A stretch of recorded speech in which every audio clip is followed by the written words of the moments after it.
మహాగణపతిం మనస స్మరామి మహాగణపతిం మనస స్మరామి. టిఆర్ క్రియేషన్స్ ఫ్యామిలీ అందరికీ నా హృదయపూర్వక ధన్యవాదాలు. ఈ మార్చి 30వ తారీఖు నుంచి మనం తెలుగు నూతన సంవత్సరాది ఉగాది విశ్వావసు నామ సంవత్సరంలోకి అడుగుపెట్టబోతూ ఉన్నాం. ఈ శ్రీ విశ్వావసు నామ సంవత్సరం జాతక ఫలితాలు, అలాగే ఇక్కడ మనకి విశ్వవ్యాప్తంగా ప్రత్యేకించి ప్రతి రాశి వారికి సంబంధించి ఎలా ఉండబోతున్నాయి ఏంటి అనేది మనం తెలుసుకుందాం. ఈ విశ్వావసు నామ సంవత్సరం ఎలా ఉండబోతుంది అనేది కూడా చాలామంది అనుకుంటూ ఉండొచ్చు. ఆల్రెడీ 2020లో వికారి నామ సంవత్సరం, అంటే ప్రతి సంవత్సరం పేరుకు తగ్గట్టే మనకి జరుగుతూ వచ్చింది. నిజంగా నమ్మశక్యంగా ఉంది. ఎంత ఆస్ట్రాలజీ మీద నమ్మకం పెరుగుతుందంటే, వికారి 2020వ సంవత్సరం మనకు ఆ మహమ్మారి తెచ్చిన సంవత్సరం వికారి నిజంగా వికారంగానే ఉంది.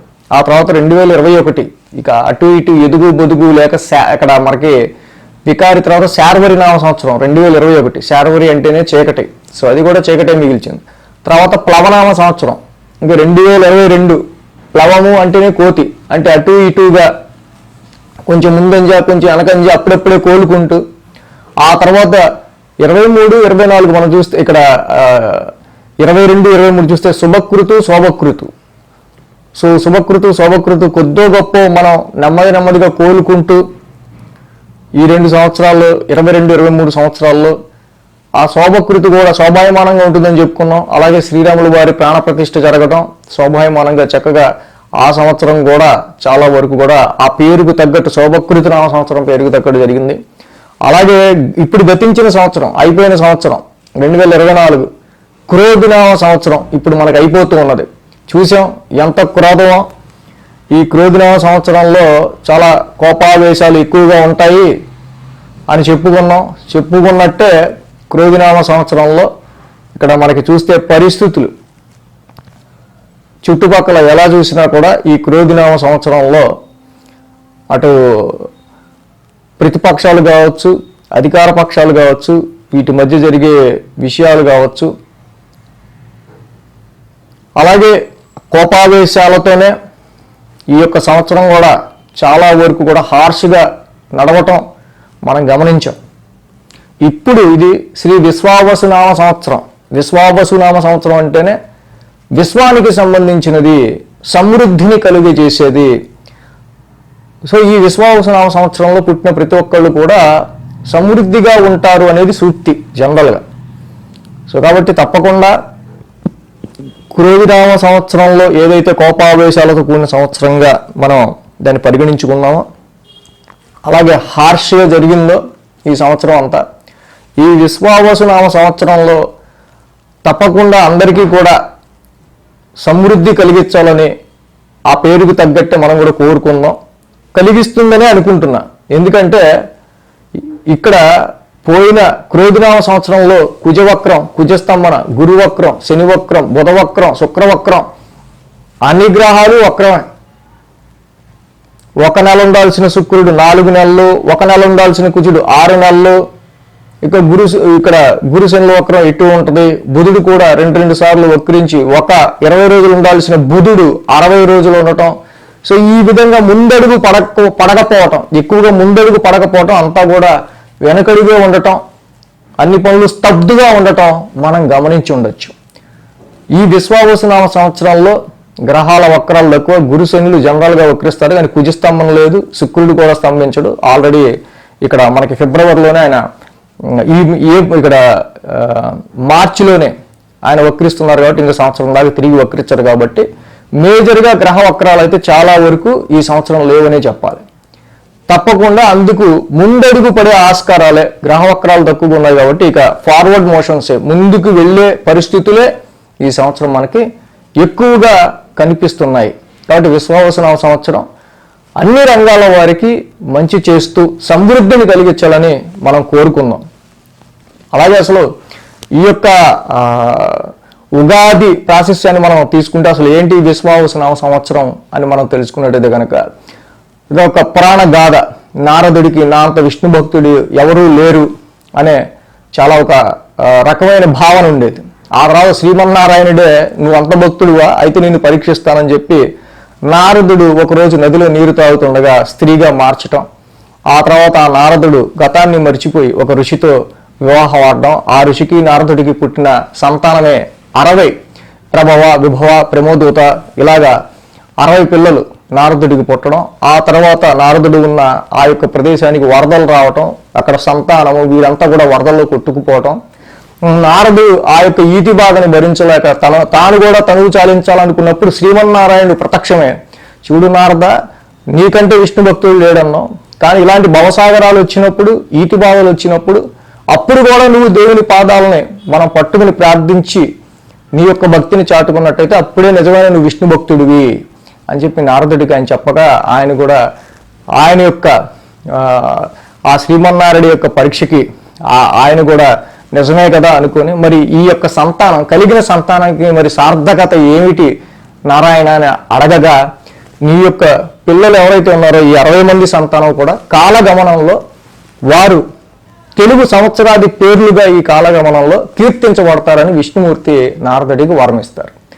ఈ విధంగా ఈ విశ్వావసునామ సంవత్సరం 39వ పిల్లాడు, నారదుడికి పుట్టిన 39వ పిల్లాడు, 39వ తెలుగు సంవత్సరం విశ్వావసు నామ సంవత్సరం అనేది. సో అది మొత్తంగా పురాణ గాథ. సో ఇక మనం రాశి ఫలాల్లోకి వెళ్దాం. వృశ్చిక రాశి వారికి సంబంధించి ఈ విశ్వావసునామ సంవత్సర ఫలితాలు ఏ విధంగా ఉండబోతున్నాయని చూద్దాం.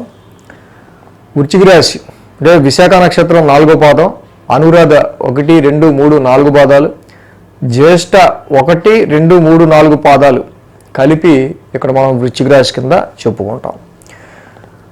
అదేవిధంగా తో, నా, నీ, ను, నే, నో, యా, ఈ, యు ఈ పేర్లతో కనుక మీ మొదటి అక్షరం, మీ పేర్లోని మొదటి అక్షరం ఈ అక్షరాలతో మొదలైతే కనుక వృశ్చిక రాశి కింద మీరు కూడా ఈ యొక్క ఫలితాలు చూసుకోవచ్చు. ఈ రాశి వారికి ఆదాయం 2, వ్యయం 14 ఈ సంవత్సరం. ఆదాయం 2, వ్యయం 14, ఇంకెందుకు చూడడం. ఓకే, అసలు ఎందుకు ఆదాయం అవుతుంది, ఎందుకు వ్యయం అవుతుంది, ఇంకేం జరగబోతుంది ఏంటో చూద్దాం. దేనివల్ల జరగబోతుందో తెలుసుకుంటే కదా జాగ్రత్త పడేది. జ్యోతిష్యం అంటే వెలుగునిచ్చేది, అంతేగాని ఊరికే భయపడిచ్చేది కాదు. ఎందుకు అవుతుంది అనేది కూడా చూద్దాం. అలాగే రాజపూజ్యం 5, అవమానం 2. అమ్మాయ పొగిడేవాళ్ళు ఎక్కువ మంది ఉన్నారు, కంప్లైంట్లు ఇచ్చేవాళ్ళు తక్కువ మంది ఉన్నారు.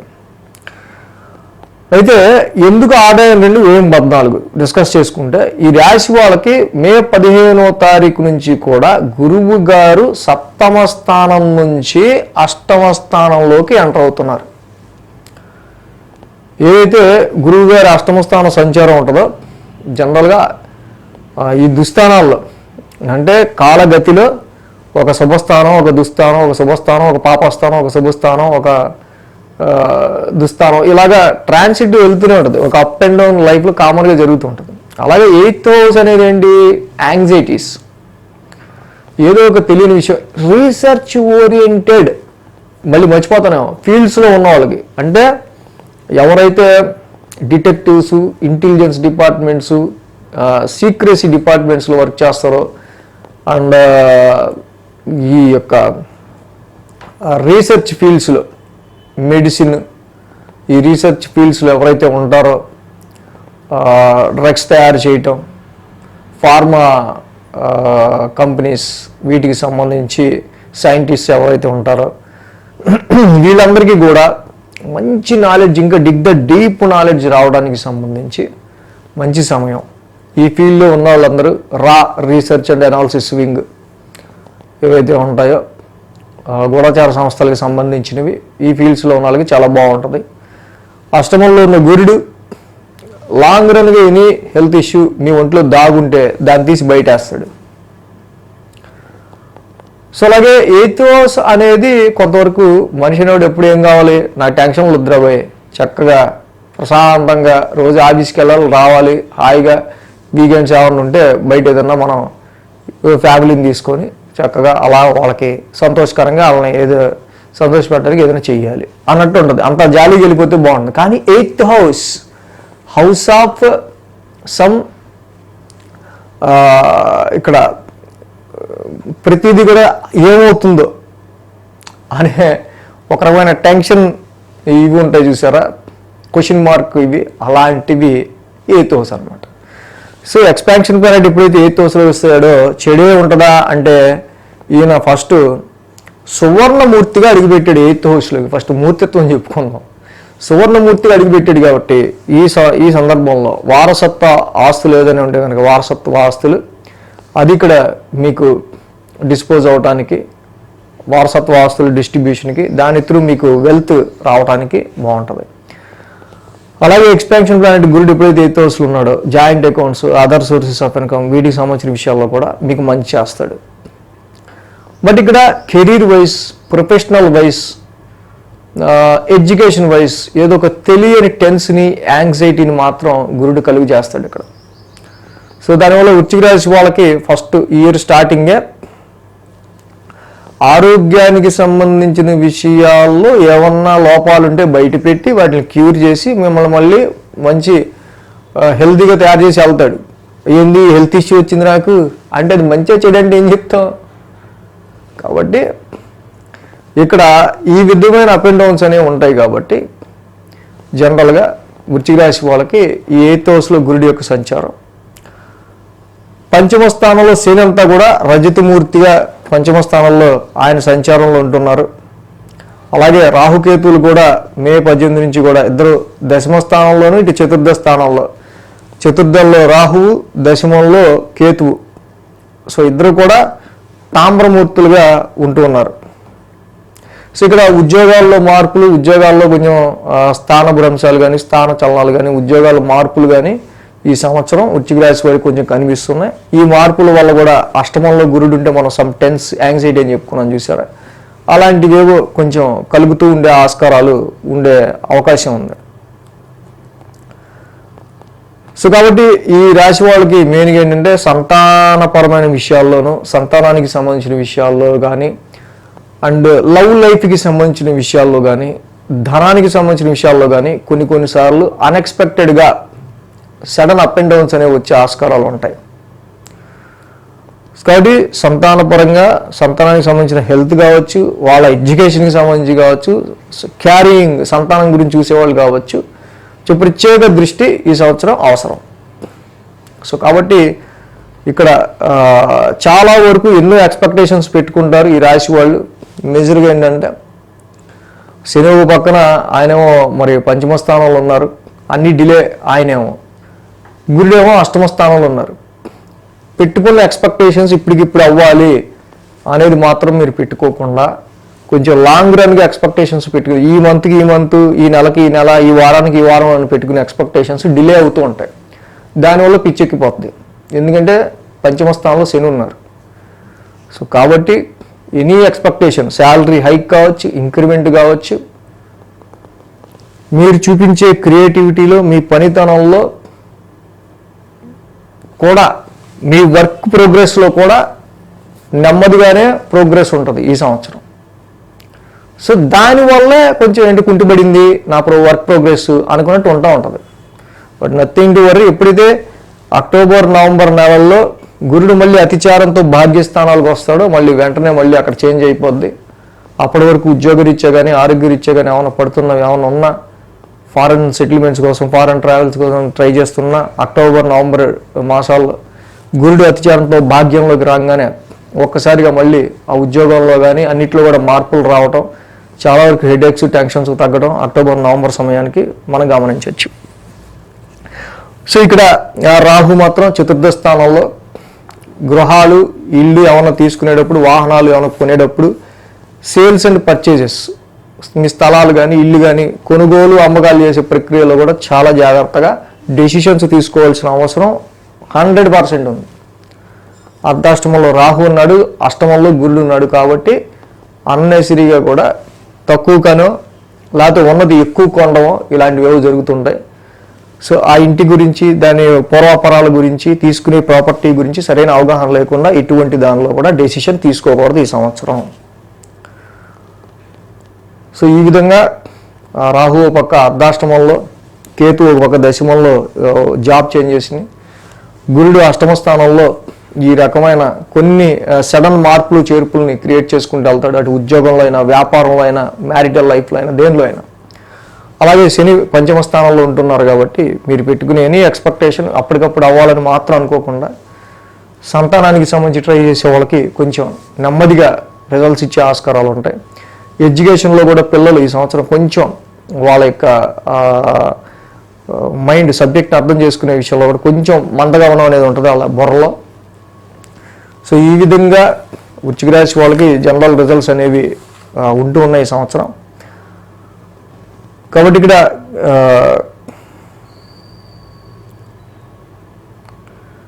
ఈ విశాఖ నక్షత్రం వాళ్ళకి సంబంధించి మనం చూస్తే కనుక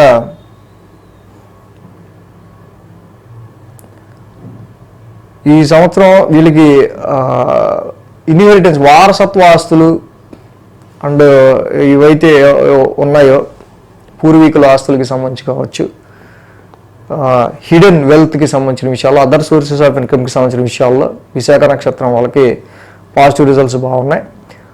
అలాగే అనురాధ నక్షత్రం వాళ్ళకి కూడా చూసినప్పుడు మీరు పెట్టుకున్న ఎక్స్పెక్టేషన్స్ కొన్ని డిలేస్ ఉన్నా, కొంచెం నెమ్మదిగా ప్రోగ్రెస్ ఉన్నా కూడా ఈ సంవత్సరం సో ఇక్కడ శని మూర్తిత్వం ఏదైతే ఈ పంచమ స్థానంలో ఆయన రజతమూర్తిగానే ఉన్నారో కొంచెం డిలేగా అయినా మీరు పెట్టుకున్న ఎక్స్పెక్టేషన్స్లో తప్పకుండా రీచ్ అయ్యే విధంగా, అది ఉద్యోగాల్లో ఇంక్రిమెంట్లు అయినా, హైక్లు అయినా, ఇన్వెస్ట్మెంట్స్కి సంబంధించిన విషయాలైనా తప్పకుండా మీకు కొంత ఆయన డిలేగా కొంచెం లేట్గా అయినా మంచి రిజల్ట్స్ ఇస్తారు. జ్యేష్ఠ నక్షత్రానికి సంబంధించి మనం చూస్తే కనుక ఉద్యోగ మార్పులు వీటికి సంబంధించిన విషయాల్లో కొంచెం వీళ్ళకి ఇక్కడ మే 31 నుంచి కూడా రాహుకేతువుల మార్పు ఒకసారి జరగంగానే ఉద్యోగాల్లో కూడా మీకు ఏదైనా డిసాటిస్ఫాక్షన్ లాంటి మూమెంట్స్ కలిగినా, మీకు మీరుగా ఉన్నా, సో ప్రస్తుతానికి అది మీరు మినిమైజ్ చేసుకొని వాడంతటా వాడిగా ఏదైనా కంపెనీ వాడు డైరెక్ట్గా మన మీద ఏదైనా బలవంతం చేస్తే తప్పించి మీరు అనవసరం డిస్సాటిస్ఫాక్షన్కి వెళ్లకుండా ఉంటే ఉద్యోగంలో కొంతవరకు బెటర్గా ఉంటుంది ఈ రాశి వాళ్ళకి. సో మొత్తంగా ఈ సంవత్సరం రాశి ఫలాలు ఈ విధంగా ఉన్నాయి. So thanks for watching TR creations. ధన్యవాదాలు. ఈ వీడియో కనుక మీకు నచ్చినట్లయితే లైక్ చేయండి, షేర్ చేయండి. మరిన్ని అప్డేట్స్ కోసం సబ్స్క్రైబ్ చేయడం మాత్రం మర్చిపోకండి.